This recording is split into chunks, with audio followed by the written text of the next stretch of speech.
Now, I've been playing Sea of Thieves for a very long time, and I've learned some stuff that I want to share in this video. And honestly, if you aren't doing these things in Sea of Thieves, quite frankly, you're missing out. So sit back and relax while I show you some extremely useful tips that I guarantee you're going to find essential to your Sea of Thieves gaming experience. And hey, if you do want a chance at earning yourself a Serpent Sail, feel free to subscribe to the channel, leave a like on the video, and comment a tip you have down below with your gamer tag attached. So hopefully in this video, you learned something new, but hey, let's get into it. There's a lot to get through, and I want to try and do this as quick as possible. So here we go. If you are looking to make a massive amount of gold, you may know that you can exchange doubloons for gold at Larinna at the Sea of Thieves outposts. However, if you do manage to do this during Golden Hour, or additionally during a double XP and double gold event like Golden Glory, you will actually return double the amount of gold that it lists on the actual section, which to a point is almost an infinite money glitch. And if you do manage to do this while the Golden Hour is on and Golden Glory is running,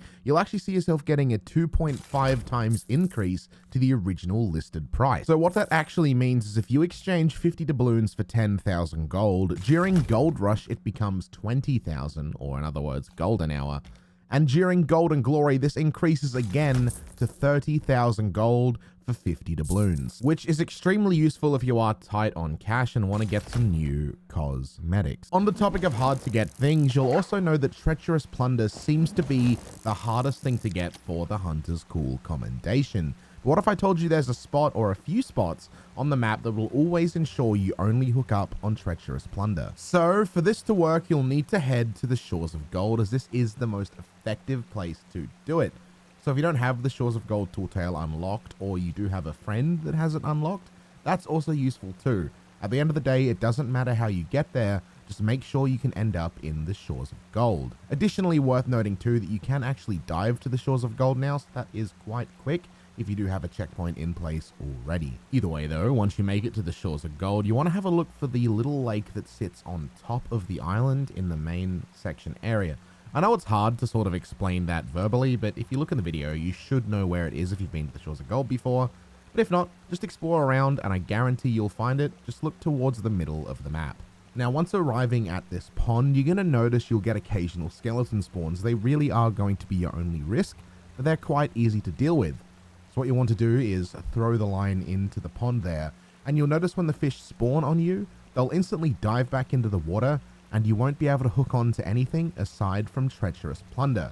Now, how long it takes to get Treacherous Plunder is entirely up to RNG, so you could be here for 5 minutes, 50 minutes, or even 5 seconds. Luckily enough for me, I managed to get my first bit of Treacherous Plunder within 2 minutes, but that doesn't always happen. However though, this is really useful and it's great to do if you're trying to farm those commendations for the Hunter's Cool, and this is almost the most certain way to get Treacherous Plunder.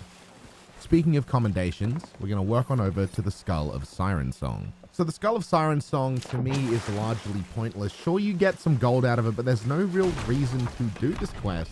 However, I think I can change that.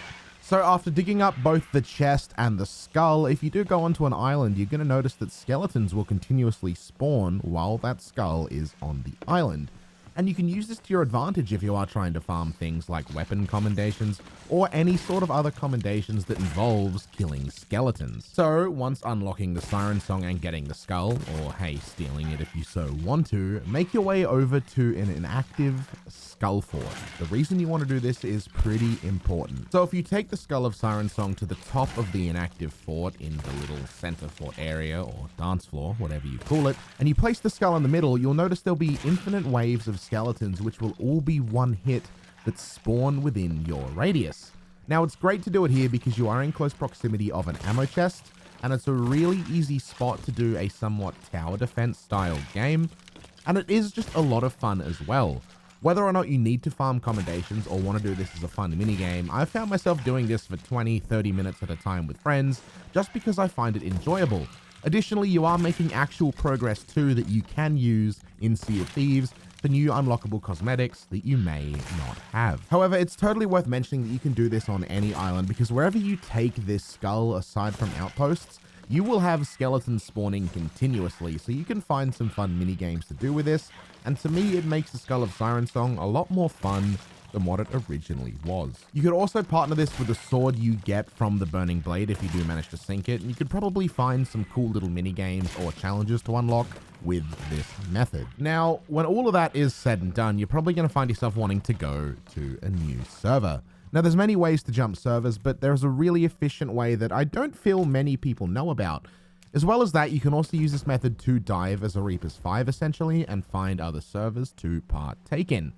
Now, since the new voyage system has been revamped and you can access all voyages from your map table and also dive to voyages in different areas, that's opened the possibility to dive to a new server and continuously repeat this process in under a minute.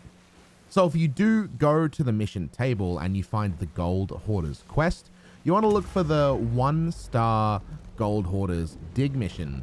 From there, if you click dive to location, you'll get sent to another server which has pretty much spawned you right in front of a small island, which will only have 2 small map digs on it.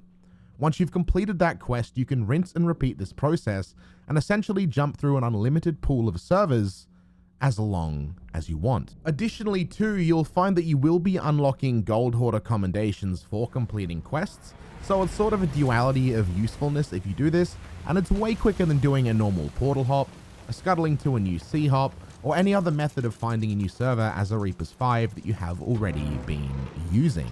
Now, with that being said, they are the tips that I've been using for a long time passively without even thinking about it. And I figured everyone could benefit if I do share these tips and tricks.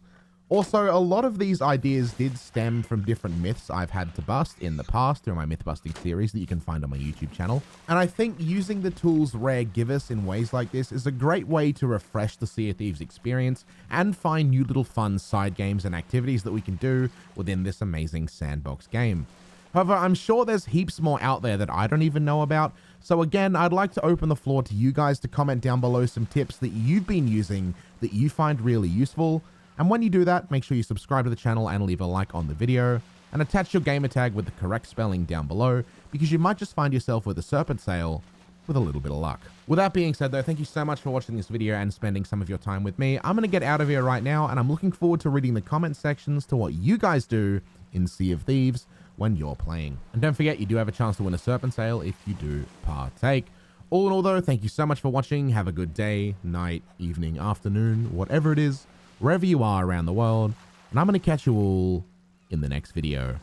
Goodbye for now.